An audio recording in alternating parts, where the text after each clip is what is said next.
नमस्ते, मैं हूं पूनम गौड़ और आप देख रहे हैं oneworldnews.com की प्रस्तुति उन ग्रहों की बातें। आज के प्रोग्राम में बताऊंगी आज का पंचांग, हर राशि का राशिफल, कहानी, किस्से में एक रोचक सी कहानी सुनाऊंगी और आखिर तक मेरे साथ जुड़े रहिएगा। जिनका जन्मदिन है उनका वर्षफल बताऊंगी और साथ में साल भर के उपाय भी। शुरू करते हैं आज के पंचांग से। आज शुक्रवार 21 नवंबर 2025 है। मार्गशीर्ष का महीना चल रहा है। शुक्ल पक्ष की प्रतिपदा तिथि रहेगी दोपहर 2:47 तक और उसके बाद में द्वितीया। अनुराधा नक्षत्र रहेगा दोपहर 1:56 तक और उसके बाद में ज्येष्ठा। अतिगंड योग रहेगा प्रातः 10:44 तक और उसके बाद में सुकर्मा योग। 1.5 घंटे के लिए राहु काल रहेगा प्रातः 10:30 बजे से दोपहर 12 बजे तक। सर्वार्थ सिद्धि योग रहेगा प्रातः 6:50 से दोपहर 1:56 तक। दिशा शूल रहेगा पश्चिम। आज कहानी किस्से में एक रोचक सी कहानी सुनाऊंगी। बात करते हैं राशिफल की। मैं यहाँ बता देती हूँ कि मैं राशिफल चंद्र राशि से या नाम अक्षर से बताती हूँ।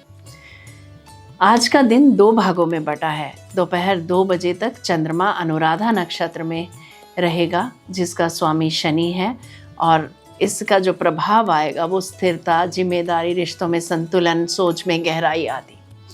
और दोपहर 2 बजे के बाद में चंद्रमा ज्येष्ठा नक्षत्र में गोचर करेगा। इसका ज्येष्ठा नक्षत्र का स्वामी बुध है और इसका जो प्रभाव रहेगा वो तीव्र सोच, संवाद की आवश्यकता, मानसिक सक्रियता, भावनात्मक संवेदनशीलता। मेरा मानना है कि भविष्य रेत पर लिखा होता है तो इसीलिए ये और भी जरूरी हो जाता है कि हम अपने कल के बारे में आज ही जानें। आइए शुरू करते हैं मेष राशि से। सुबह कार्य में अनुशासन और स्थिरता रहेगी। दोपहर बाद संवाद और विचारों की तीव्रता बढ़ेगी। किसी महत्वपूर्ण निर्णय में लाभ मिलेगा। वृषभ राशि। सुबह भावनात्मक संतुलन रहेगा और रिश्तों में मधुरता। दोपहर बाद आर्थिक मामलों में सुधार होगा। निवेश के अवसर मिल सकते हैं। मिथुन राशि की बात करते हैं। सुबह काम में गहराई से फोकस करेंगे। दोपहर बाद आपकी बुद्धि और वाणी का प्रभाव बढ़ेगा। किसी बातचीत से लाभ मिलेगा। कर्क राशि। सुबह संबंधों में सामंजस्य रहेगा। दोपहर बाद भावनाएं गहरी होंगी। थोड़ी संवेदनशीलता संभव है। परिवार से सहयोग मिलेगा। बात करते हैं सिंह राशि की। सुबह में जिम्मेदारियां अच्छी तरह निभाएंगे। दोपहर बाद किसी यात्रा या मीटिंग का योग है। करियर में प्रगति के संकेत मिलते हैं। कन्या राशि की बात करते हैं। सुबह कार्य क्षेत्र में स्थिरता। दोपहर बाद आपका विश्लेषण और निर्णय क्षमता चमकेगी। विद्यार्थियों के लिए दिन विशेष अच्छा रहेगा। तुला राशि। सुबह घर परिवार पर ध्यान रहेगा। दोपहर बाद वाणी में संयम आवश्यक है। आर्थिक स्थिति में सुधार होगा। वृश्चिक राशि। सुबह मन केंद्रित रहेगा। दोपहर बाद अंतर्ज्ञान बढ़ेगा और गोपनीय कार्यों में सफलता मिलेगी। प्रेम जीवन सकारात्मक रहेगा। धनु राशि की बात करते हैं। सुबह आर्थिक स्थिरता और दोपहर बाद नए संपर्क और संवाद लाभ देंगे। मित्रों का सहयोग मिलेगा। मकर राशि। सुबह नेतृत्व क्षमता मजबूत रहेगी। दोपहर बाद काम में तेजी आएगी। उच्च अधिकारियों से सराहना मिल सकती है। कुंभ राशि की बात करते हैं। सुबह भाग्य का साथ मजबूत रहेगा। दोपहर बाद अध्ययन, यात्रा और आध्यात्मिकता में रुचि बढ़ेगी। परिवार में शुभ ऊर्जा मिलेगी। आखिर में बात करते हैं मीन राशि की। सुबह भावनात्मक संतुलन और सहयोग मिलेगा। दोपहर बाद आर्थिक लाभ व रुके हुए कार्य पूरे होने के संकेत हैं। प्रेम जीवन में नजदीकियां बढ़ेंगी। ये था हर राशि का राशिफल। बात करते हैं कहानी किस्से की। गांव के एक छोटे से विद्यालय में 10वीं कक्षा का विद्यार्थी अभय अपनी सच्चाई और दृढ़ स्वभाव के लिए जाना जाता था। वह पढ़ाई में तो अच्छा था ही, लेकिन उससे भी ज़्यादा विशेष बात थी उसका स्वाभिमान।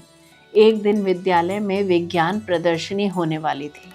विद्यालय के प्रधानाचार्य चाहते थे कि उनके बेटे राहुल की बनाई गई परियोजना प्रथम स्थान प्राप्त करे, जबकि वास्तव में अभय की बनाई परियोजना अधिक सटीक और मेहनती थी। जजों ने दोनों की परियोजनाएं देखी और अभय की प्रशंसा की, लेकिन परिणाम घोषित होते ही राहुल को प्रथम स्थान दे दिया गया। पूरे विद्यालय में हलचल मच गई। बच्चों को समझ नहीं आया कि यह कैसे हुआ। अभय चुपचाप खड़ा रहा, चेहरे पर न कोई गुस्सा न कोई निराशा, बस एक हल्की सी मुस्कान थी। उसके मित्र बोले, तू कुछ बोलेगा नहीं? यह तो अन्याय है। अभय ने शांति से कहा, अन्याय का विरोध करना आवश्यक है, लेकिन सम्मान की मर्यादा में रहकर। मैं अपनी सच्चाई पर अडिग रहूंगा, पर किसी का अपमान नहीं करूंगा। उस शाम अभय ने प्रधानाचार्य से मिलने का निश्चय किया। उसने नम्रता से कहा, सर, मैं यह नहीं कह रहा कि मैं ही विजेता हूँ, पर मैं यह चाहता हूँ कि परिणाम सत्य के आधार पर घोषित हो। मेरे प्रयोग की जांच फिर से किसी स्वतंत्र समिति से करा दीजिए। प्रधानाचार्य को लगा कि अभय उन्हें नीचा दिखाना चाहता है। उन्होंने कठोर स्वर में कहा, तुम क्या जानते हो निर्णय प्रक्रिया के बारे में? जो हो गया वह अंतिम है।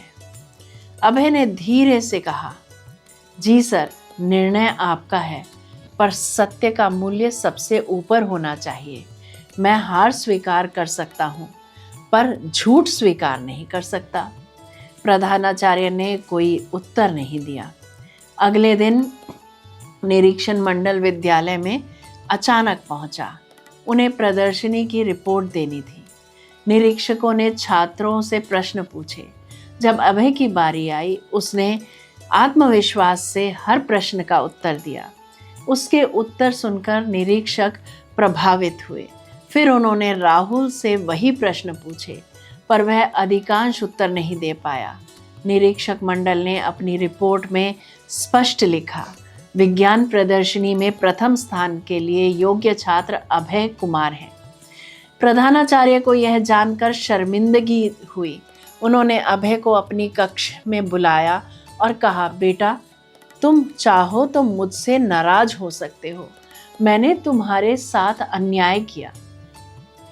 अभय ने सिर झुकाकर कहा, नाराज को क्यों हूं सर?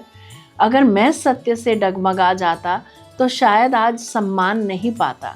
स्वाभिमान का अर्थ दूसरों को नीचा दिखाना नहीं, बल्कि सही बात पर स्थिर रहना है। प्रधानाचार्य की आंखें नम हो गई। उन्होंने कहा, तुमने मुझे आज सिखाया है कि स्वाभिमान और अभिमान में कितना अंतर होता है। मैंने अपने पुत्र के पक्ष में निर्णय देकर अभिमान किया और तुमने सत्य के पक्ष में अडिग रहकर स्वाभिमान का परिचय दिया। उस दिन पूरे विद्यालय ने तालियों की गड़गड़ाहट से अभय का सम्मान किया। उसके लिए कोई ताज या पदक नहीं, बल्कि सभी के दिलों में जगह बन गई। कुछ साल बाद वही अभय एक ईमानदार वैज्ञानिक बना। जब लोग उससे उसके सफलता के रहस्य पूछते तो वह मुस्कुरा कर कहता, सत्य के आगे सिर झुकाना ही मेरा स्वाभिमान है।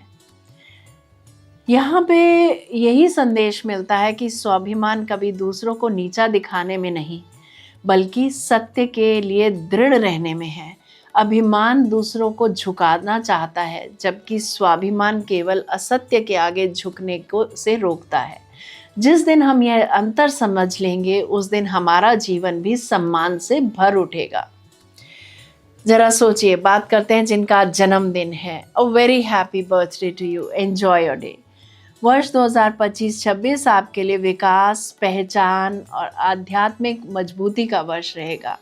कार्य क्षेत्र में आपकी योजनाएं सफल होंगी और वरिष्ठों के से समर्थन मिलेगा। नौकरी पेशा जातकों को पदोन्नति या महत्वपूर्ण भूमिका मिलने के योग हैं।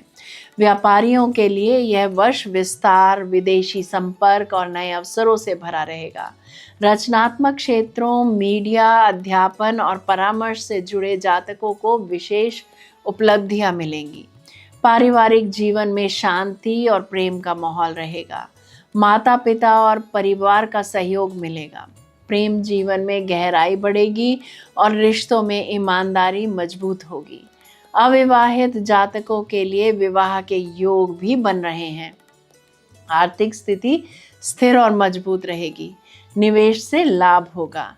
स्वास्थ्य अच्छा रहेगा, बस अनियमितता से बचना जरूरी है। बात करते हैं साल भर के उपायों की। प्रतिदिन सूर्य को ओम घृणी सूर्याय नमः जप करते हुए अर्घ्य दें। मंगलवार को हनुमान चालीसा या बजरंग बाण का पाठ करें अथवा सुनें। हर शनिवार को हनुमान चालीसा का पाठ करें अथवा सुनें। यदि मेरा ये प्रोग्राम आपको पसंद आया है तो इसे लाइक, शेयर, सब्सक्राइब करें, बेल का आइकॉन जरूर दबाएं और कल फिर मेरे साथ जुड़िएगा oneworldnews.com की प्रस्तुति उन ग्रहों की बातें में। नमस्ते।